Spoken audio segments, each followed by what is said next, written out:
past growth model of China, relying on cheap labor, imported technology, can no longer work because so many other countries have much lower labor costs.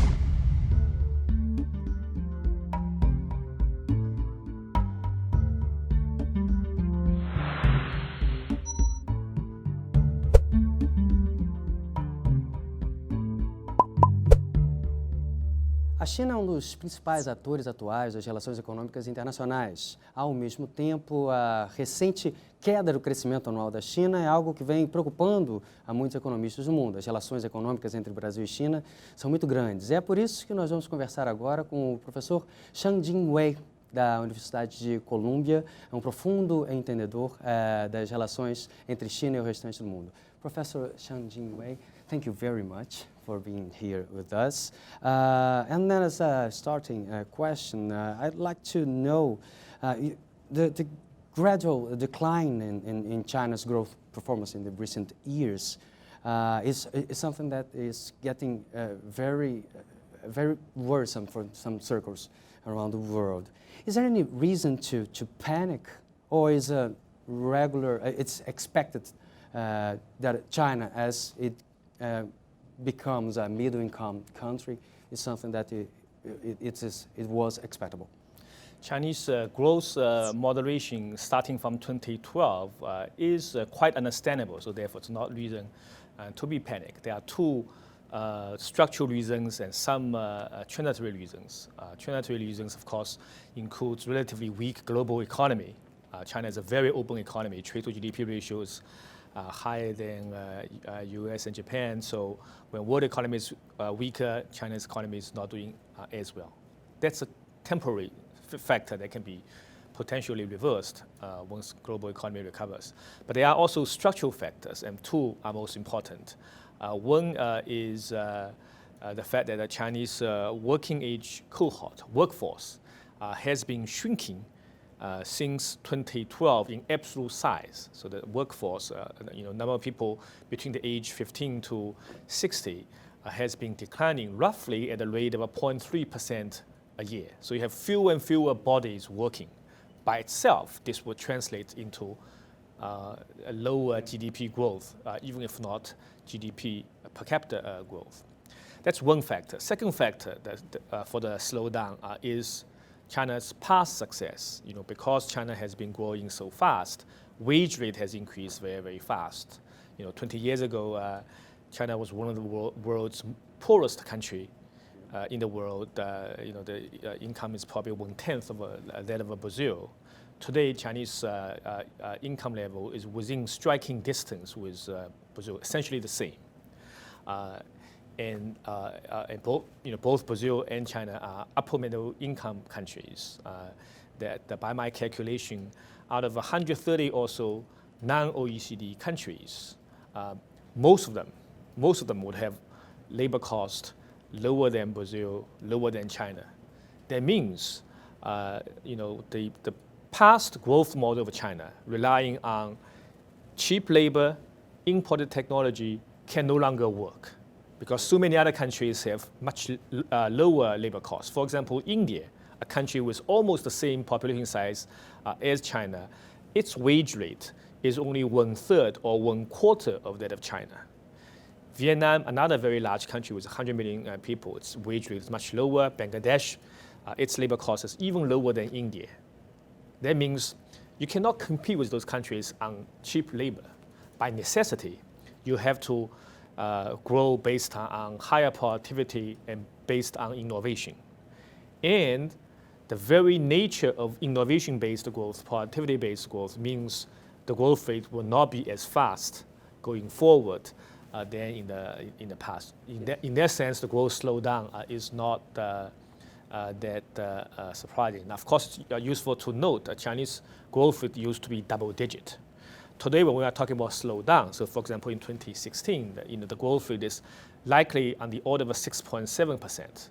So it's lower growth rate relative to 4 years ago, but it's not lowest growth in the world. It's pretty high growth rate. So that's a perspective to taking into mind. And my projection is that the growth rate will progressively come down because of the shrinking labor force, because of higher wage cost, to something on the order of 5% by the end of the decade. So it's lower than before, but not that low in absolute sense. Yeah, you recently mentioned, I think that's a singular demographic aspect of this slowing down of the China annual growth. There's a relation with the one-child policy in the past that has some very unique developments in China nowadays. Explain this for us, please. Sure. So China's so-called one-child policy, it's not exactly precise name, but it's referring to a relatively strict family planning policy put in place by the government since the early 1980s that restricts the number of children a typical family can have. For typical families, they can have one child. So this policy was put into place in 1980s. This has two effects on economic growth. On the one hand, for the next 2 decades, because fewer children were born than nature intended, for the next 2 decades, China has unusually or unnaturally favorable dependence ratio, meaning the number of people who need to be supported relative to people who are working is very favorable, very low, because fewer children are born. That helps the growth rate relative to other countries. But the exact same factor, of course, also means that after a while, this positive, so-called positive factor to the growth can turn negative. That is, starting from 2012, because in the past, too few children were born. Now, too few people are entering labor force, and yet their parents, grandparents, and grandparents' colleagues are retiring. So suddenly, China switched to have unusually, unnaturally favorable dependence ratio to have unusually, unnaturally unfavorable dependence ratio, because too few people are working, and yet retirees are growing very, very fast. So that's one factor that in the past was helping the growth and now start to hurt the growth.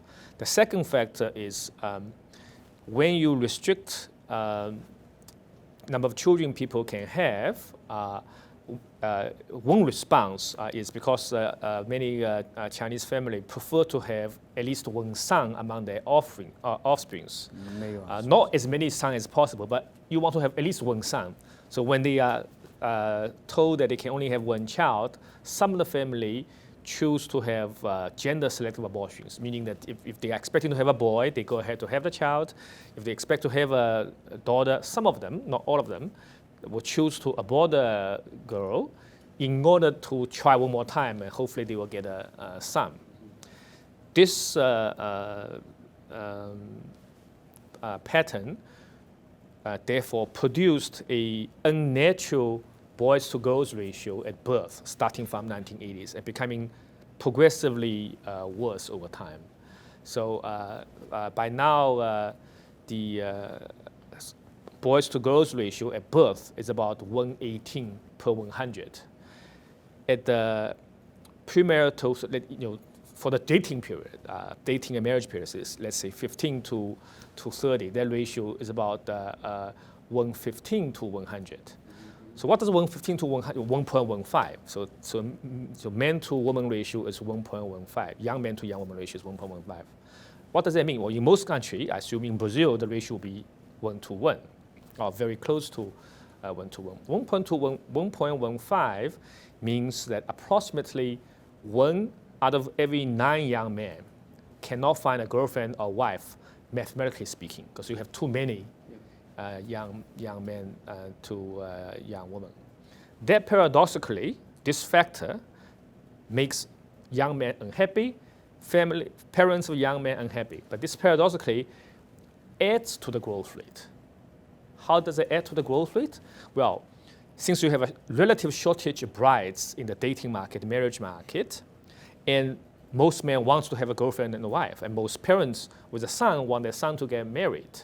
So they're going to ask themselves, what can I do so that I will not be an involuntary bachelor, or my son will not be an involuntary bachelor. Once they ask themselves that question, they realize that saving and working harder helps.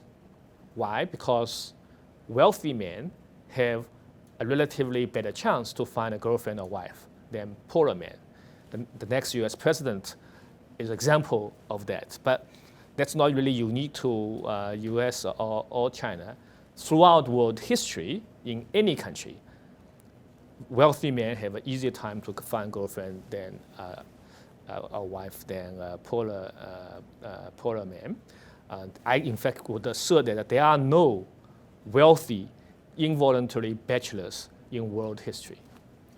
So implication, so parents say, we got to try harder to make ourselves a bit wealthy. We don't have to be billionaire. We just want to make sure we are wealthy enough relative to other family with a son. So my son will be more competitive than other young men in the marriage market. One way to do this is to raise savings rate. That's one of the reasons why Chinese savings rate, household savings rate in particular, is so much higher than many other countries. I understand Brazil's national savings rate is about 15%. That is the sum of household savings, company savings, and government savings about 15%. The Chinese number is about 50%, of which half of them comes from household savings. Household saves a lot. And one of the reasons they save, but this is not part of Chinese culture. So my research shows that the savings rate has been rising very steadily over time. And my research shows that the gender ratio imbalance is one of the triggers, not the only one, for that. Across regions, some regions have more severe gender ratio imbalance than other regions. What you find is those regions with more severe gender ratio imbalance also give you higher household savings. So higher savings allows cost of capital, cost of investment to be cheaper, so that gives you higher growth rate. The other factor coming from gender ratio imbalance is that families and young men also choose to work harder than otherwise, because working harder is another way to get more income.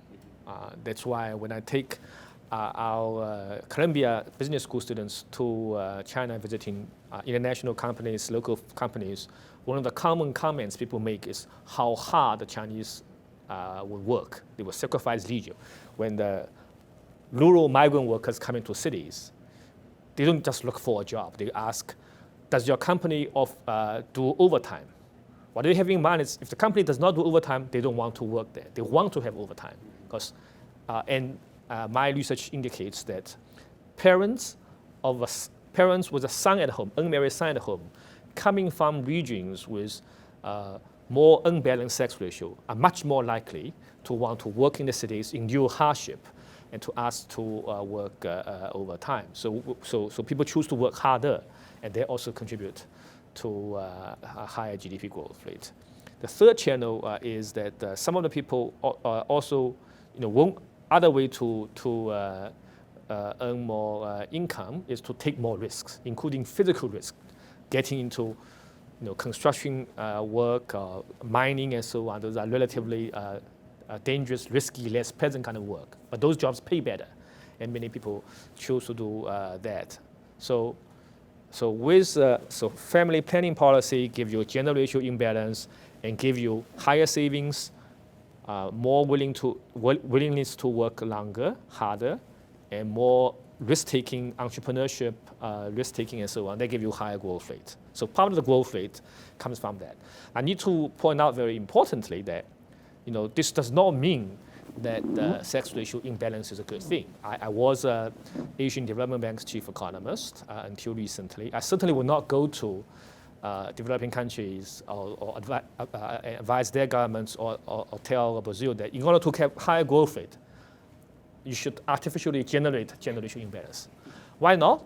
Well, it's very, logic is very simple. Even though gender ratio imbalance adds a bit percentage points, my estimation is about 2 percentage points of GDP growth comes from gender ratio imbalance. That's a bad growth. That does not make people higher. Not every incremental growth rate produces happy outcome. This is an example of this. Why? Because people choose to work harder, save more, take more risk, because they think their action can improve their son's probability of getting married. Their action can improve their self chance to get married. Yet, for the economy as a whole, for the country as a whole, the total number of people who cannot get married is independent of national savings rate, GDP growth rate. It's determined entirely by ratio of young men to young women.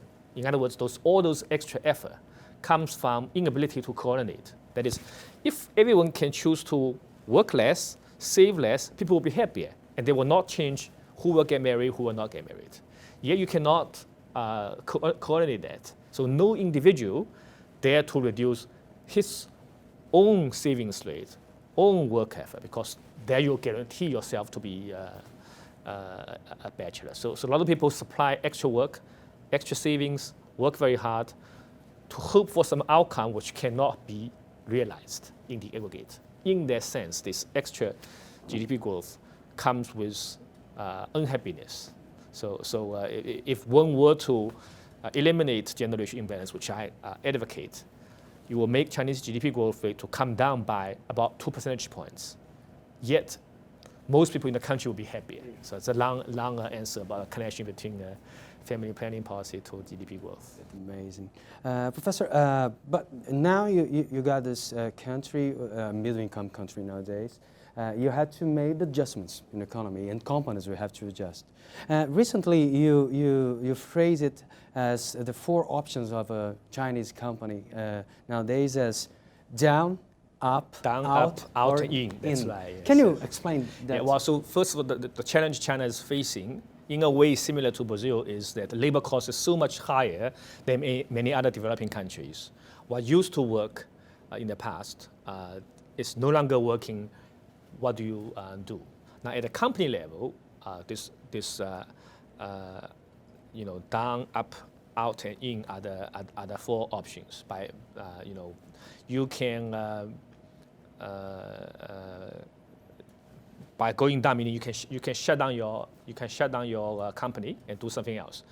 Of course, shutting down your company once you become not competitive is an option for a firm, but not option for a country, right? The up means you have to upgrade. You have to do. You used to produce cheap garment. Now you have to switch to produce high-end garment. China is the world's largest textile garment exporter since 2001. Continue to be overwhelming any other countries. So China used to be competing with Bangladesh, Vietnam, and so on. Today, it needs to compete with Italian firms and French firms, the high-end garment. It's not there yet, but that's what they need to do.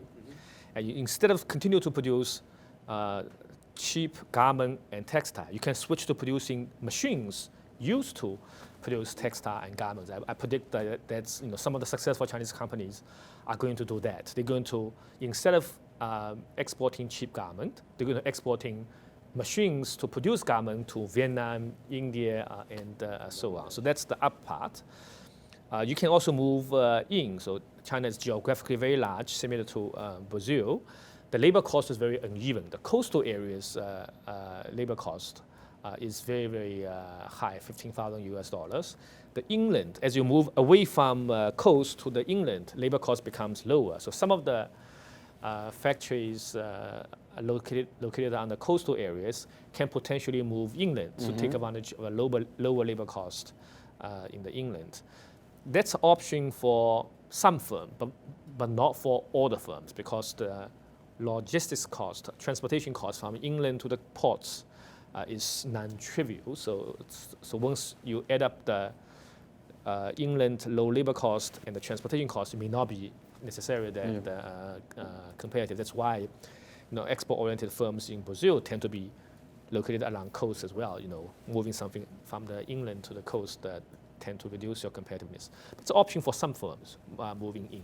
The out part refers to the fact that some Chinese firms could relocate their production to countries with even lower labor costs, combining their know-how, their capital, technology with cheaper labor in Cambodia, Bangladesh, and so on. Indeed, when I visited India, Cambodia, you see a lot of Chinese firms are starting to do that already. Africa, maybe some lower cost Latin American countries as well. They're starting to do that. There's a learning process going on there. Not all firms can succeed right away. Maybe not all firms can succeed, period. But the process that we see that has happened before to Japan, to Korea, to Singapore, and so on. So now we're seeing that happening to Chinese firms as well. Professor Wei, as I understand, your focus is on the up way out of the situation. What are the solution, innovation to combat inefficiency? What are the way out of the situation and the up? That's right. But in the long run, up is the right way to go. Up meaning you have to elevate your level of sophistication. You have to have more indigenous innovation. You have to have your own things to do. All countries eventually have to be more innovation based. So that's true for Japan, which used to be a labor intensive producer, to technology intensive producer, which has happened to Korea. Same thing. Until 1980, Korea produced a lot of low cost products. Now you have to produce Samsung, color TV with curved screens and so on, a higher technology intensive products. So China needs to do that too. Can China do that? Well, Brazil, by the way, is of course in the same situation. We know some of the sectors in Brazil are very competitive. I learned that in agriculture business, for example, Brazil has a lot of innovations. In oil drilling itself, Brazil has a lot of innovation. But it's not a broad feature of the economy yet. Many of the manufacturing firms in general are not as competitive in the world market. China, same thing, because the technology-based growth is a new thing for China. Until not long ago, many of my U.S. colleagues and European colleagues are telling us that Chinese companies only know how to do copycats. They copy other firms' idea. You can no longer survive based on that. So Chinese firms have to innovate. So one of the big questions is, are Chinese firms becoming more innovative?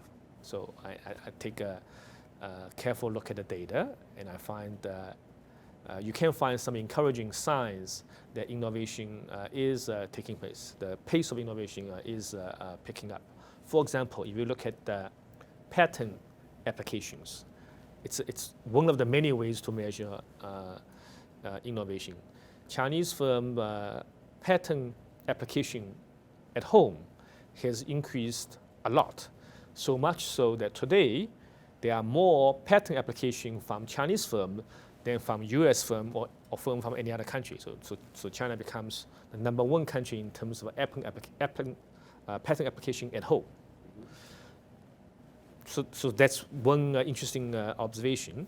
But patent application at home is not good enough, because it's hard to compare quality of a patent across country.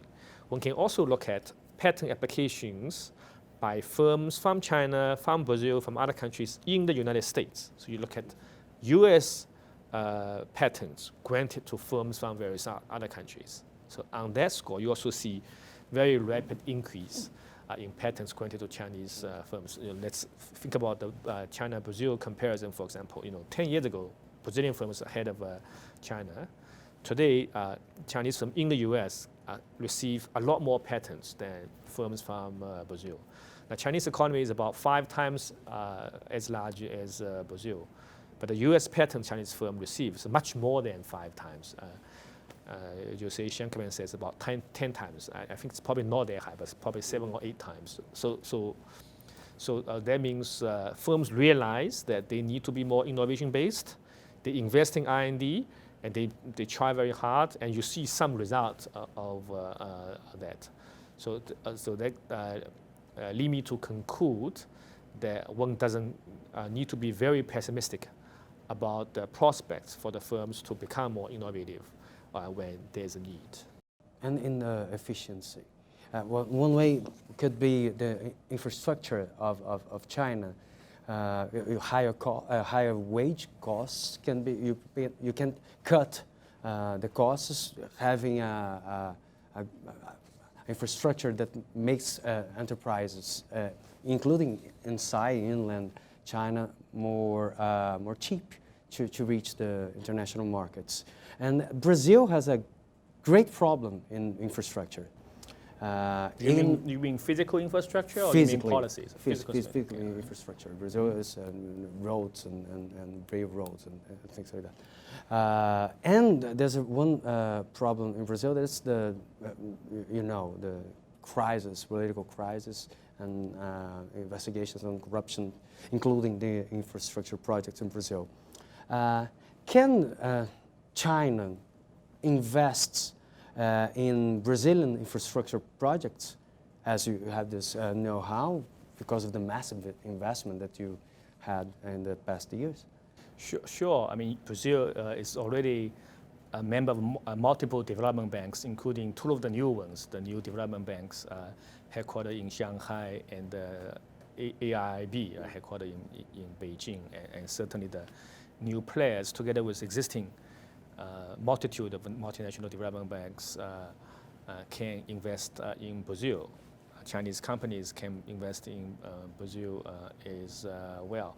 Now, there's a recognition for many countries, Brazil, China included, that more infrastructure could be helpful to growth.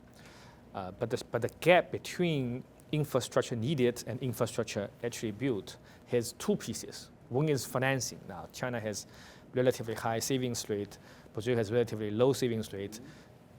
In that context, some infrastructure investment from Chinese firm in Brazil could be helpful.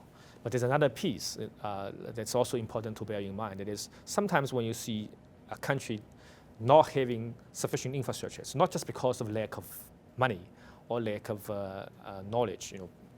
Brazilian population is very well educated. There's no shortage of good engineers. A lot of smart people here, a lot of hardworking people here, and there's no lack of money in the absolute sense either. Very large economy and lots of money around.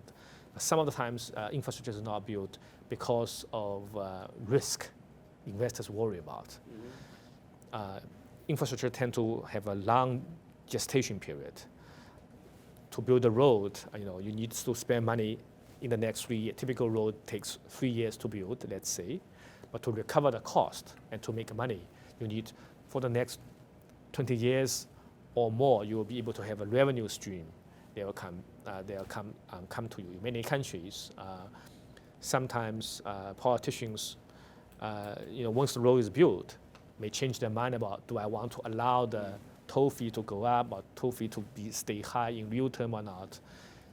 So these kind of political uncertainty could make a project less profitable on an ex-ante basis. So investors do not want to do, right? So security of a contract, security of a future revenue stream, together with the very long duration, that feature of infrastructure make infrastructure projects very, very risky and very, very difficult to manage. So that kind of thing will not be solved by just having foreign capital come into the country. You need policy reforms. You need other changes to reduce the risk situation. Professor Wei, it became common to blame China for the decreased prices of commodities. Is it fair to blame China, the slower growth of China, as the main reason for the decrease of the commodity prices? There are many different kinds of commodities. Many commodities, in my view, whose price rise and fall have relatively little with China. Some could be. So an example of a commodity whose price fluctuation has, relatively small China component is petroleum oil. So, China imports oil, but its import is a relatively small share of global market. So current decline, relatively low commodity prices, oil prices since 2014 had more to do with generally weak global economy than just the Chinese growth moderation itself.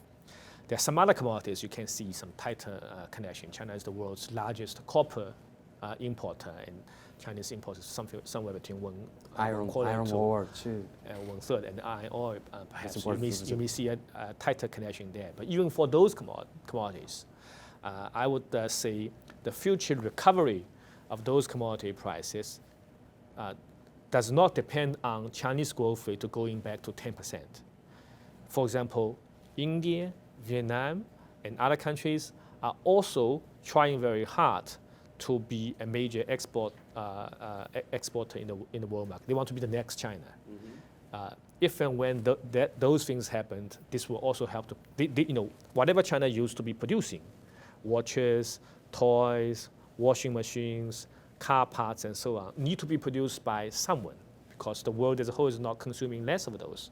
If they are not produced by China, they have to be produced by Brazil, by India, by some other countries. So those countries' production will also push up global demand for those commodities. So this commodity price can very well recover without Chinese growth rate to go back to 10%.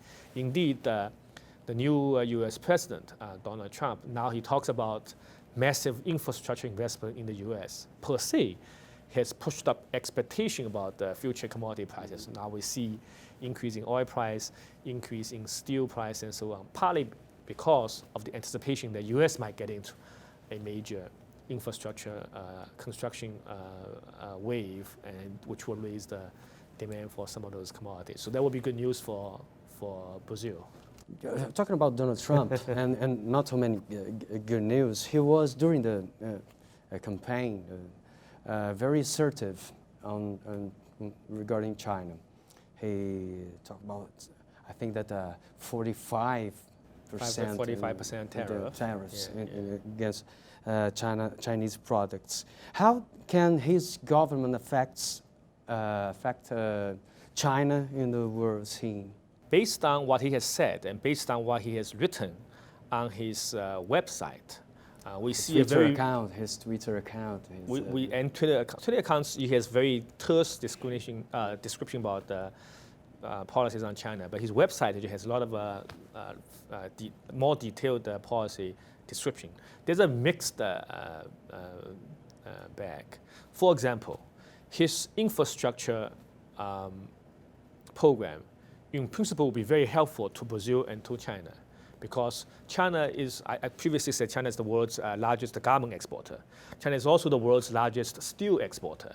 And steel prices are relatively low in the world, and many steel companies in China are not doing well. Trump can single-handedly helping a lot of Chinese steel makers and companies that produce equipment that go into the steel makers. Now, TPP is a regional trading bloc that includes 12 countries, but not including China. Free trade agreement, as we know, is not free trade, because free trade agreement is not just about free trade, because when you form a free trade agreement among certain number of countries, 12 countries, including some country, excluding other countries, you actually create discriminations. That's the nature of a free trade agreement. You allow for free trade among member countries, but you maintain tariff on imports from non-member countries, which artificially makes non-member countries' products look less competitive, even if they are truly more competitive on a global setting. China being most efficient producer in many, many sectors could be hurt by TPP. So in that sense, withdrawing from TPP could be helpful to Chinese economy. Certainly many firms are considering this. The 45% tariff, if he wants to do it, certainly could hurt Chinese firms. It will also hurt American firms and American consumers. Many Chinese firms, many Chinese exports to the US, low-cost consumer products. They're really helping poor households in the US. You go to Walmart and so on. You see a lot of Chinese-made products. A typical customer in Walmart tends to come from low-income family or lower middle-income family in the US. They benefit from imports from China by seeing a higher real income for given amount of dollar they receive at home lower price means they can buy more stuff. 45% tariff increase means they have to pay 45% more on the stuff they buy. So they will be hurting American households. It will also be hurting American firms because a big chunk of Chinese exports to the US are intermediate goods. For example, for US auto companies in Detroit, the number one foreign supply of car parts and components is China. So US auto companies' global competitiveness depends in part on its ability to buy least cost products from China. So raising tariff on imports on China means raising cost of production for automobile companies in the US and other companies in the US. In fact, it will hurt US global competitiveness. On top of that, China being a very large trading nation, larger than US in terms of exports, would not take this as given. China can sue the US at WTO, simultaneously retaliate by raising imports on US, raising tariff on US imports as well. So the 45% tariff is unlikely to do US any good if Mr. Trump is smart enough, or if he has smart enough advisors, he will soon recognize this. So it's probably more of a threat than something that he will put into place. Changing topic, Professor, what do you think about the Brics project? You already mentioned the new Bank of Development. What do you think about the Brics? Brics initially, 20-some years ago, was just a marketing label suggested by investment bank to label the 4 largest emerging market economies. At the time, there was not really much coherence among the 4, but since then, over time, I understand there has been a lot more coordination among BRICS, Brazil, Russia, India, China, and South Africa. Often, South Africa is the S part of the BRICS. During the international trade negotiation, climate change agreement, and many other settings. That coordination could be helpful in, it promotes more consultation among major developing countries. It promotes potential coordinations and so on. So that's that could be useful. I mean, in the end, this is not really a formal entity. I guess now they we see a BRICS bank or new development bank out there. There becomes a more concrete physical entity.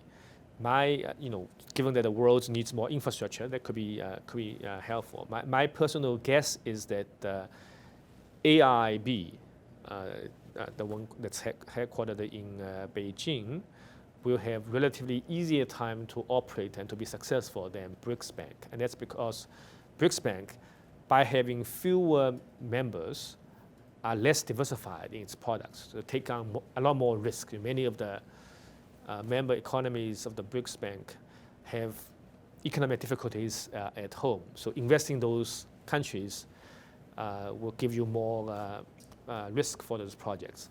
For development bank to work, the very important thing is that you have to diversify your risk. For AIIB, Asian Development Bank, World Bank, by being able to invest in many, many more countries, your overall portfolio has lower risk. So that's a challenge that the BRICS Bank has to face. Professor Shang-Jin Wei, thank you very much for your time with us. Thank you.